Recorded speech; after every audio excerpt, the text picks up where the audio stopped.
Hello, and welcome back to Sleepy Scientist Plays Underrail. First things first, we're not going to be very good at pickpocketing, we don't have any guns, and our fist is going to be useless, so we're moving our taskbar around. We start the game, we've woken up in our little room, and there's a few items that we need to pick up, and there's nice, beautiful, honestly, look at that, take a look at that artwork. A beautiful piece of artwork. I think they're in the desk here. Yes. Compass, money, and the key to our room. We also have a couple of emails. See, this is where, if you hadn't cheated like me and played the game before, this is where you would have learned about where your keycard was. Hi, I fixed your door so the keycard should work fine now. If you haven't found it yet, the keycard should be in your desk. See you around. Welcome from Tanner. Congratulations! You passed all the tests we presented in the past weeks, and now you've attained full citizenship in Southgate Station. On behalf of our entire community, I welcome you into our fold. Visit me in my office in the Commons as soon as you have rested, so we can discuss your duties in the coming days. Continue. Back. Exit. Yes. We'll take all of that. You're going to be seeing a lot of that. A lot of looting. And in terms of actually using the items, we're going to be using a lot of these and a lot of these, so I'm making sure to put them onto our taskbar. Like most kind of games of this type, or old Fallout, World of Warcraft is another hotbar game that I know about, all of that. Number, you can click that number to use that ability, and you can click the number plus control to use another, whatever you put there. This will be filling up quickly, especially as a psyker. We will have a lot of these to play with. This is flashing, it's just giving me the tutorial, but again, since I've already played this game, I know roughly how to do this. It's isometric, so you're going to be looking at it from an angle. And let's rob our station blind. Everything that I can see that I can grab, I will be grabbing. That's part of the part of the oddity kind of game type and game, I guess, experience method is you're going to be doing a lot of looting. You're going to be checking a lot of boxes, checking a lot of locked lockers, opening a lot of things, hacking open a lot of things, exploring, which I personally find enjoyable. But it's going to be a little bit of, we're going to be checking every little spot, which could lead to trouble, could not lead to trouble, who knows. So again, because I know this game at least a little bit well, I know that this is the commons area. There's one of the psyker people we will be learning things from. There's a guy back here that we will be talking to later for a potential quest. There's a little nice food lady who will give us food. She's very nice and is the only reason I've lived this long. There's also Vesco there, the guy who trained us. But this is the office of Tanner, the person that we're supposed to talk to. This game, while it does reward exploration, it is also fairly linear. Exploration is a benefit, but if you go too far off the beaten path, you will lose a lot of resources and potentially die because of your exploration. So, just for the meantime, I'm just going to be sticking to kind of the play-by-play that is laid out in front of us. Hadrian Tanner. The man sits behind the desk is Hadrian Tanner, the counselor who admitted you into the Southgate Station. Even during your first encounter with him, he struck you as an unusual-looking individual. Setting aside his impressive stature, one finds it difficult not to notice how his thick, bushy hair and beard envelop most of his head. That, in addition to his opaque glasses covering his eyes, which you never noticed him without, means that you can see very little of his face and his expression. His somewhat dirty scavenger outfit, which you wore earlier as well, clashes with the clean, finely furnished office, suggesting that Tanner probably does most of his work in the field. As soon as he finishes typing, he raises his head and reaches out to shake your hand. His big hand, tucked into the dark brown gloves, makes yours seem like that of a child in comparison, and you especially feel his large fingers to be twice as thick as yours. His deep voice feels distant and calming when he addresses you. Congratulations once again, Sleepy, and welcome to our small community. You've scored very well on your tests, no small feat that. I'm sure you'll turn out to be a valuable and respected citizen, but most importantly, I hope you find peace and kinship here, which are so hard to come by, in the chaos surrounding us. I'll try my best not to disappoint.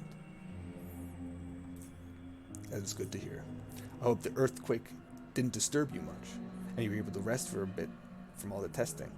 For you have much work to do today. Events have transpired that require your attention. Are you ready for some field work? Ready and able. So what's up? There are multiple events I need you to take part in, but one thing at a time. First, you can have your weapon back. Lucas at the armory should have it. And while you're there, you might want to drop by the shooting range. Since you'll be doing some field work today, might not be a bad idea to warm up just in case things get ugly. Speak to Gorski if he's there. Oh, that Mickey Mouse motherfucker. He'll help you set up for some practice sessions. However, that is entirely up to you. Understood. Now, what is this field work you mentioned? Down in the tunnels below our station, just to the north of Crossroad Caves, lies a series of abandoned outposts. These outposts were built by another station a long while ago for the purpose of scouting and defense. In time, they fell into decay. I want you to retake them so that they might once again serve the same purpose. However, in order to do so, you will need to activate the main power generator that is located inside one of them. Harold from Engineering Sector thinks he knows how to get the generator operational, so he should be your first stop after we are done here. As far as I'm aware, there are a total of 5 outposts plus 1 with the generator. I don't know if it's possible to activate all of them, but try to activate at least 3. You might also want to talk to Jonas at Crossroads Watch Post. He's probably down in the tunnels just outside the station. You'll be passing through there anyway. He's one of our most experienced scavengers. He's probably seen more of South Underrail than any of us here. He will surely have some useful advice for you. How well is this task credited? How well is this task credited? It's 300 credits, additional 150 credits if you activate all of the stations. Furthermore, you get to keep anything you find there. Why are we retaking these outposts? It is an important strategic position that should certain factors attempt to encroach further into our zone of control. Besides, cleaning them out will push some of the unwanted wildlife further away from SGS, so it's also beneficial in that regard. Wildlife? I understand that a few packs of rat hounds moved into the area, but you best talk to Jonas regarding that. He'll have more details. He knows that area inside and out. Alrighty, be off then. Oh, and one more thing before you go. Pascal. I'm just going to say Pascal. Our station's chief physician wanted to see you, so you should probably pop down to his office in the medical sector when you have the time. Got it? See you later. Let's go. I'll head to the armory first. I don't believe there'll be anything that we can really use there, but can't be hurt to check. The armory and the shooting range. Because we are not going to be using very many weapons, talking to this guy might be next to useless. Hi, Lucas. A short man rises from behind the desk with a grenade case in his hands. The heavy case meets the top of your desk with a thud, raising your eyebrows, which in turn makes a man's face turn to a smile. He removes his glove and shakes your hand with a strong, perhaps too strong grip before addressing you. Don't worry, Sleepy. I ain't gonna blow us up. Nope. Anyway, Bensel told me you'll be staying with us for a while. Guess so. Well, friend, make yourself at home. Can I get my weapon back? Of course, it was, 5mm pistol and some ammo, if I recall. Right? This one? He produces a pistol that is in such bad condition, people would pay to get rid of it. It was a 5mm pistol, but not that one. 5mm? I came with a 44, man. It wasn't a gun at all. It was a machete. A pistol? I thought I had a bloody shotgun. Actually, no. I had a crossbow. Guns are for wussies. All I needed is a knife. Let's see if I can sneak the shotgun. With my high persuasion, maybe I can get the shotgun. I don't know if I can use it. That'll be a big if. A shotgun, you say? He raises his right eyebrow. A shotgun, you say? I have one unaccounted for shotgun here. He shows you a rust-bitten, taped-up shotgun. Shoddy. Shoddy.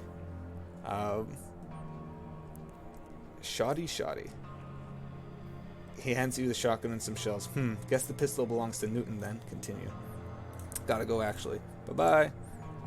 We will equip that shotgun, and we will reload it with a few of these shotgun shells.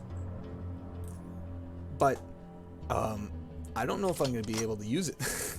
I don't think I'll be able to use it. Oops. Okay, sorry, I thought for a second I shot there. No, I don't think I'll be able to use it, but we'll see. We'll see. Right, the medical sonics. This is where we'll actually get the abilities we will use. Let's head back here. While potentially the shotgun, we might be able to hit some things with it. Our psychic abilities are definitely going to be what we're going to be relying on mostly. So it's kind of important we talk to this doctor about our psychic abilities. Hello, Sleepy. First of all, let me congratulate you on your admittance to our little station. I'm sure you'll love it here. It's good that you came. I actually wanted to talk to you about some of the results from all those tests we did earlier. What exactly? You see, test results show that you have certain amounts of psionic potential. Like the what? I'm not derailed. You mean like I can read people's minds? Huh. No, not really. Well, not yet anyway. Perhaps one day if you trained your mind right. Okay, let me just tell you a bit about psionic potential first. It's a relatively rare inheritable complex genetic trait that triggers development of certain otherwise latent components in the brain. It allows a person to I'm starting to settle into, I don't know what voice I'm settling into, but I might not continue with that. It allows a person to perform a subtle psionic invocations, such as influencing the minds of others, as well as some not subtle ones, such as causing radical temperature changes and telekinetic manipulations. So, how do I realize this potential? You must first disable your psionic inhibitor. It's a neural structure in your brain that prevents you from accessing your psionic projection centers. We assume it was designed to prevent the infants from unwittingly harming themselves or those around them. There are ways to do this by extended meditation, but this can take years. We have more efficient methods nowadays. We do not have years, Doc. We have at least, or tops 5 minutes. I've got to go fight dogs, like now. And I don't have this shotgun, I don't know how to use it. I've got it in my hands right here. I don't know what a trigger is. I've never touched a gun. Punching is a foreign concept to me. Look at my noodle arms. So I need psionics. He reaches into his pocket and takes out a large red pill. This pill would take care of the inhibitor right away, but there is one side effect, and I am obliged to mention it. The majority of users experience immediate and significant weakening of their immune system, and when I say a majority, I mean everyone. To put it bluntly, it will severely affect your health. Therefore, the choice is yours. Take the pill and swallow it. Don't think it's working.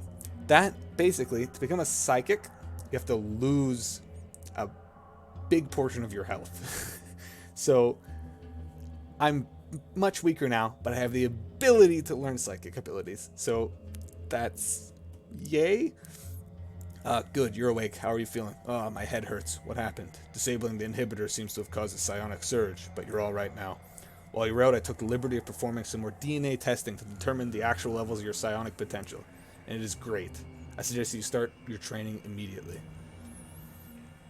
Also take these. He hands you a pair of syringes filled with blue liquid. Psi boosters will help you increase your psionic recovery rate. Basically, they'll allow you to use more psi abilities within a certain period of time than you normally could. They're fairly cheap, work fast, and have no major side effects, and are equally useful to beginners and experienced psionics alike.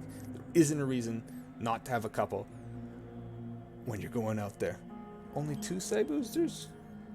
Oh, what do you mean only 2? 2 are quite sufficient to get you started. I've got a lot of dangerous work ahead of me, Doc, and considering I've yet to become an experienced psionic, I'd rather not find myself short on boosters when I need them most. Very well, I'll give you 1, 2 more. He hands you 2 more psi boosters. But that's all you're getting for free. Psi boosters just don't grow to the ground, you know. How do I start learning psionic abilities? You'll have to talk to those already adept at it and see if they will teach you. We have 2 very good specialists in our station. Quentin is well versed in metathermics, which is the area of psionic development that deals with instigating rapid temperature changes and chemical reactions. He used to be one of BioCarp's researchers working on new applications of psionics. You'll find him on the agronomy level. Bisson is our martial arts expert. He can teach you psychic kinetics and how to effectively use it in unarmed combat if that's something you're interested in. He's usually in the gymnasium across the hall, but I think he's helping with the clearing of the tunnels right now, so you'd likely find him at the station platform. We might have made a mistake already. If psychokinetics is only about punching stuff and not about the stuff I thought it was, we might be far behind, but we'll see. Thought control discipline is considered by many to be nefarious, and it's also the hardest to get really good at. I'm not sure who here can teach you it. I've heard rumors that Ezra, the chief of engineering, is actually a powerful mind controller, but I don't know if that's true. Most people, including me, know nothing about Ezra, so it might be some of them that are making this stuff up. And then there is temporal manipulation, which purportedly allows one to control time itself. I've never seen it in action. It's a discipline few practice. However, I've heard that a man that goes by the name of, Ethan Landford? Yes, Ethan Landford. I've heard that he is a practitioner of the discipline. He's not from around here, but he does visit SGS from time to time. In fact, I saw him at the bar a few moments ago. In any case, I'm sure Arlene knows more about him. Ask her if you're interested. Anyway, I have to get back to work now. If you have more questions, come and see me anytime. One sec, my throat is hurting.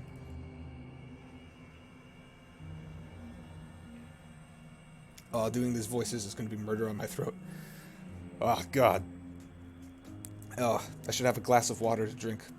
But this is stuff I'm getting back into the hang of things. This stuff I don't have prepared. There's stuff I'm forgetting, stuff I'm remembering. It's all coming back in a rush.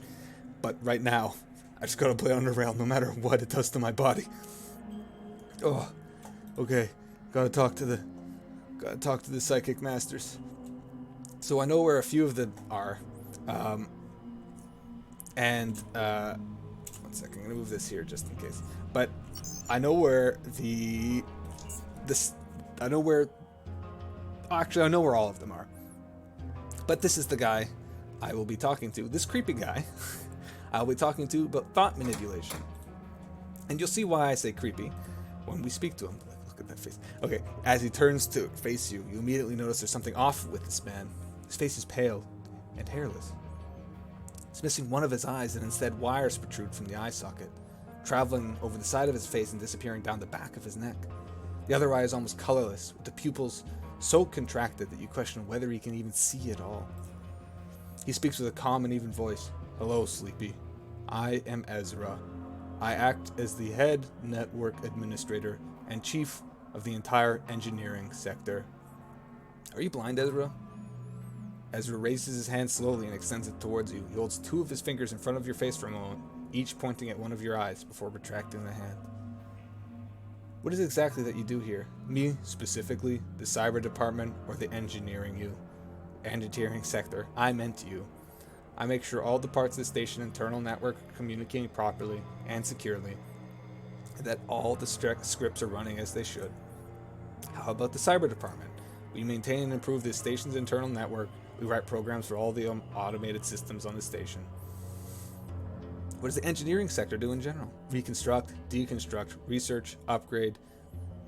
Listing all the specific things we do would take too much of my time. Go around and talk to people working here, and I'd be willing to let you know of the details of their projects. Let's talk about something else. So, hey Ezra, I hear you're a powerful mind controller. Is that true? He remains silent and just stares at you. If this is true, I'd like to learn from you. He keeps staring at you. You stare back at him. At first, nothing happens, and then the two of you just standing there staring at each other. Your thoughts slowly start to drift away from what you are doing, and you almost don't even notice that you're losing control of your own body. Continue. The world around you blurs until the only thing that you see clearly is Ezra's one eye staring at you. It seems as if not looking at your face, but through it, into your mind. Try to wrestle back control over your body. You feel Ezra's surprise as you fight back for control for a moment. You are able to break his grip on you. Continue focusing and attempt to take control over him. Break off eye contact and attempt to disengage. Boo.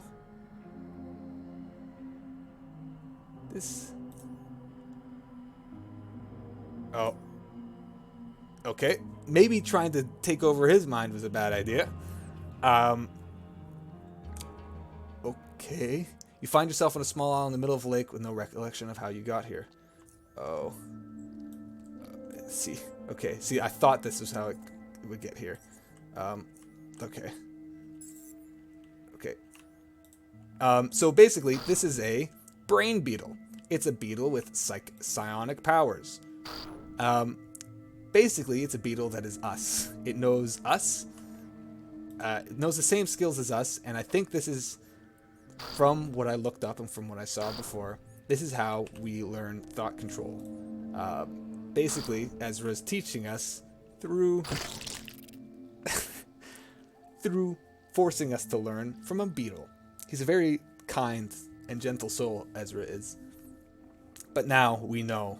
Neural overload. Short circuits the central nervous system of a living target, dealing 14 to 19 electrical damage. Damage is increased by 10% for every target's point of intelligence above 5. This damage cannot be shielded and bypasses standard electrical resistance, but can be lowered by the target's resolve. Okay, so first combat, we did it.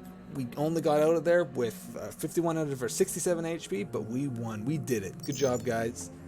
First, medical and psionics. We're going to ask the kind doctor to heal us. Sir, please, thank you. My brain is messed up. Could you take a look at my injuries? Of course, that's why I'm here. We'll have you fixed in no time. Let me treat my wounds. Thank you, Dr. Pascal.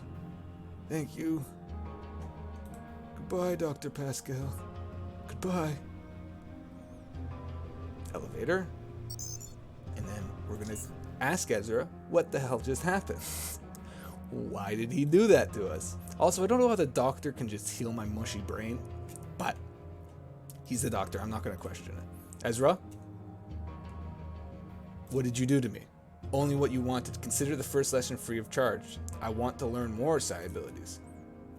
I can teach you how to short circuit the brain of others, instill fear in them, or break their minds. Learn how to scare others, break their minds. We'll get that. We'll get those skills later. We do not have, if I remember correctly, character sheet. Yeah, we're not there yet. We're not good enough yet. But we will talk to. He's in the comments. This guy's the temporal manipulation guy. We will talk to him. See what abilities we can get from him. This guy, Ethan. Ethan! Before you is a handsome young man whose attire portrays him as someone who prefers charm over harm. Whether his looks deceive or not, though, is a question that is yet to be answered. In his hand, a glass of fizzy water, he calmly addresses you. May I help you? Are you Ethan Landford? And you are? I'm just a newly Sleepy. I've recently moved to the station. Good, yes. I'm a man who you need. What can I do for you? I was told you are someone who might know a thing or two about temporal manipulation. Ah, yes, that is true. I'm a temporal manipulator, a psionic whose expertise lies in the discipline of temporal manipulation. If you're here to learn new abilities to expand your arsenal of psionic powers, then you're talking to the right guy. What can you tell me about temporal manipulation? Temporal manipulation is a psionic discipline that allows one to manipulate time in many different ways. Accelerate it, decelerate, suspend it, reverse it.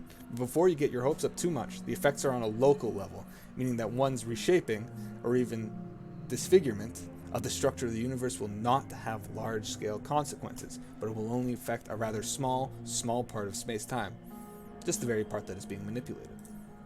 I understand if you're finding this difficult to comprehend. It's not an accessible subject, really. Regardless, it's an immensely powerful discipline in the right hands, but sadly underused. Why is it so underused? To become a master of temporal manipulator, one needs time. Time to manipulate, time to practice, time to experience. The first one is in the very core of a universe, space-time. We manipulated the temporal, but for space-time to remain in balance, the spatial must react. Second one, as with any skill, one needs to extensively train, develop his abilities in order to become proficient at them. This takes time to practice, but as one is also practicing on time itself. But the third point, that is the most important one, the thing that sets temporal manipulation apart from the other side disciplines. Temporal manipulation, on its most basic level, does not possess the destructive power of the other disciplines. No pyrokinetic fireballs or accelerated ice shards, no ways to drive your enemies derailed, cause them to fight each other or against the horrors plucked into their own minds. Manipulating time requires temporal experience. With other disciplines, even if one doesn't understand their meaning, one can achieve much through simply understanding the mechanics. With temporal manipulation, mechanics only have meaning if you understand the passage of time. This is very confusing. I hope this is not like a test that I'm going to have to write. Is something one might not be, in fact, deliberate definitely cannot be, able to truly understand without sufficient experience. And that comes when one has just the right amount of time available to him. Most have plenty, too much. That is why they waste it. Those who don't, they chase it. But they might have plenty available to chase. Now those who have experienced it running out, those realize its true value. You're implying that it takes an old person to be a good manipulator, and yet you look pretty damn young. I do look young, yes, but I have experience. I may be one of the best, which I admit doesn't say much considering there aren't many of us out there, but I still have a life ahead of me to truly acquire the experience I told you about. However, I have been taught by the best. You see, yes, Arthur Kane, my mentor, and a true master of temporal manipulation, has helped me understand certain important things much earlier than I normally would. But that's another story. Oh, my throat. It's acting up again. Oh, God. I'd like to learn some abilities. Certainly, I can teach you temporal distortion, limited temporal increment, and psychotemporal dilation. Tell me about temporal distortion. Temporal distortion is the ability that allows a manipulator to cause damage by exploiting a phenomenon called temporal recoil. Natural tendency of time to revert to its most stable state upon being manipulated. While that time between distortion and the manifestation of the resulting recoil will always be at a fixed interval, the more one applies temporal distortion within this period of time, the more energy the recoil will have, and will thus cause more damage to the affected matter as space-time is being rapidly untwisted into its original form. Fast-thinking and skilled manipulators can use temporal distortion to a truly devastating effect. It will cost you only 20 sticking coins to learn this ability, but since we're in SGS, I'll accept 50 credits as well, whichever you have. Here you go. Give him 50 SGS credits. Excellent. He pockets the money. Now, unless you want to be subjected to odd stares than the rest of the patrons, I propose we move to one of the other rooms where you can train in relative peace and quiet. We can use my room. Perfect. Lead the way. I'm right behind you. Wink, wink. Wink, wink. And that is all there is to it. Remember, use it wisely. Temporal manipulation. Places a debuff on the target that lasts 2 turns. Deals 6 to 9 mechanical and 6 to 9 energy damage when it expires. In the case the target is affected by temporal distortion, its damage will be increased by 20%. The newly applied temporal distortion will have the same duration and damage bonus. Damage dealt by this ability ignores shield and 50% of damage resistance and threshold. This ability cannot critically hit. So we're going to have... This one's a little bit longer range. So potentially we'll hit them with 1 or 2 of these before we start mind blasting them with Neural Overload. This guy is going to give us a quest that we will complete long time down the road. Haven't seen you around here before. You snuck into this hole now as well? No, actually I'm new here. Name's Jack Quicksilver. Where are you from, Jack? I'm not a citizen of any place if that's what you're asking. I travel around a lot, and when I'm not on a train, I spend most of my time in Core City. What brought you here in the first place? A lucrative business opportunity, but it slipped past me, unfortunately. Are you a trader? Among other things, yeah. Are you looking to trade? Show me what you got. Mostly stuff I cannot use, but other than these, give me these. And give me this one, too, an Omni tool. So, lockpicks, Omni tool. Omni tool is used to open up, not access panels, what are they called? Ventilation shafts, which can be very important if you don't want to fight literally everything. Trade that. There we go. I will be moving these again to my action panel here. Doop-de-doo. Doop-de-doo. Okay. And Jack Quicksilver. What happens with that business opportunity? It's a business secret. If you're interested in doing some work, though, that's something I can arrange. What's the pay? I'll pay you in SGS credits, 100 pieces. It's a package delivery job. You interested? Yeah, tell me the details. He beckons you closer. You know where the GMS warehouse block is? No. Never mind then. Tell me about that job. Yeah, tell me the details. You know where the GMS warehouse block is? Yeah. First you go to the barracks at the station platform where you meant SGS. This key will open up the footlockers and the package will be inside. He hands you the key. Take the package to the warehouse block, the building just south of the GMS compound. I'm waiting for the package there, and you'll get your money. Alright. Don't speak to me again until the job is done.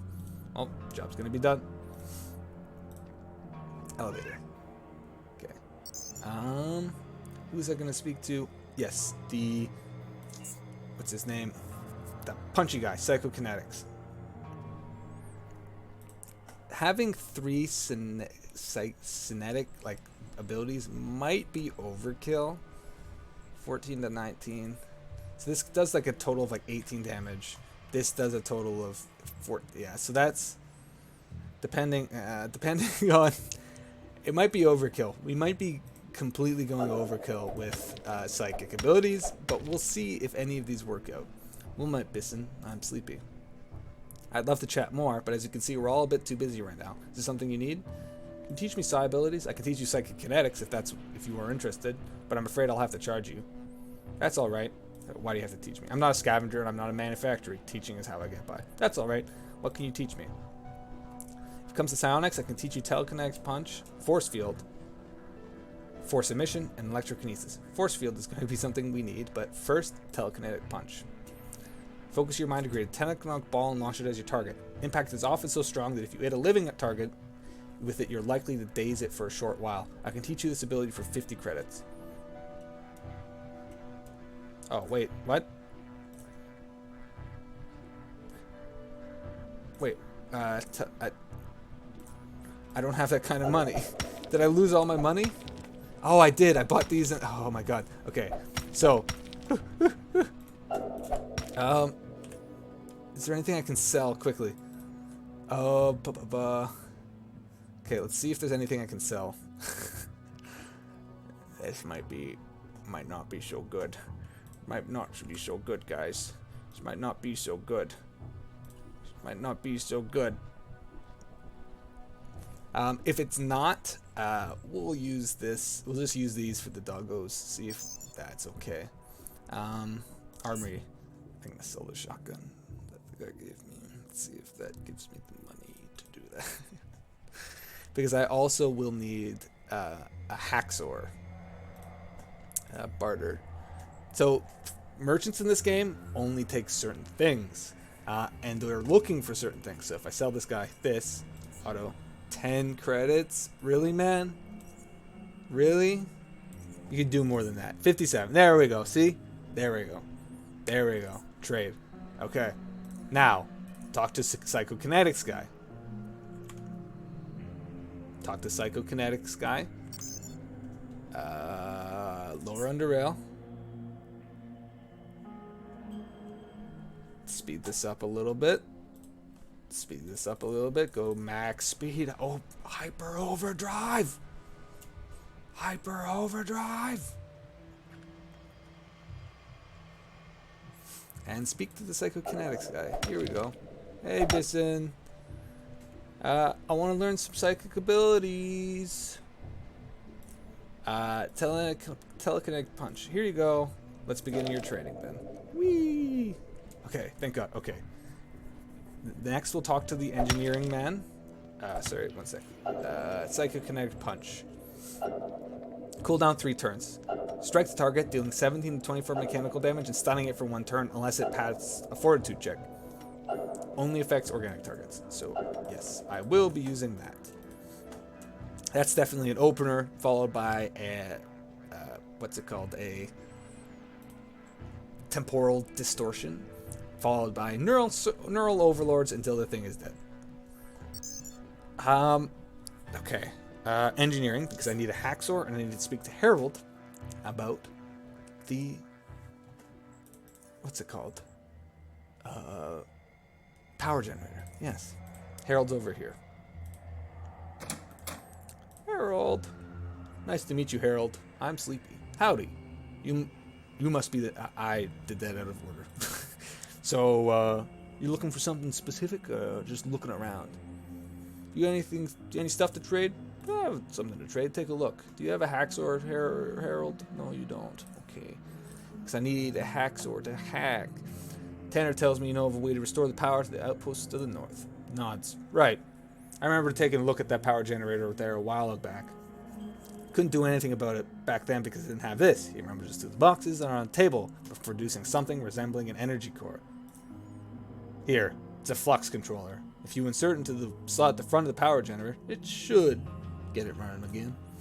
After it, you should be able to reactivate all the outposts. I'm afraid you'll have to do that manually though. You see, each of them has a switch that cuts off the power in case of a hazard. Got it, thanks, I'll give it a try. Ezra, you'd better have a hacker. Order. He does have a hacksaw. And I need some batteries, Ezra. It's 20. I need some batteries, Ezra. Do you have any batteries? Ezra. Ezra. Oh, he does, okay. Split that. I'm probably gonna need 3. So I'll take the 3. No, I'm not gonna take the 3. I will take the 2. One's enough. One's enough, right? Yeah, one's enough. Charge the hacksaw. Thank you. Okay. Yes, cave tunnel. Okay. Oops. Put this onto here as well. There we go. Okay, so now, all kitted out, put it back to slower speed. We're ready to enter the caves. And that's... I know, I'm sorry. I'm sorry, guys. I'm sorry. I know this has been super exciting, and you can't wait to get out into the caves, to the actual game. That's where I'm going to end this episode. Have a great day, guys. And it's good to be back.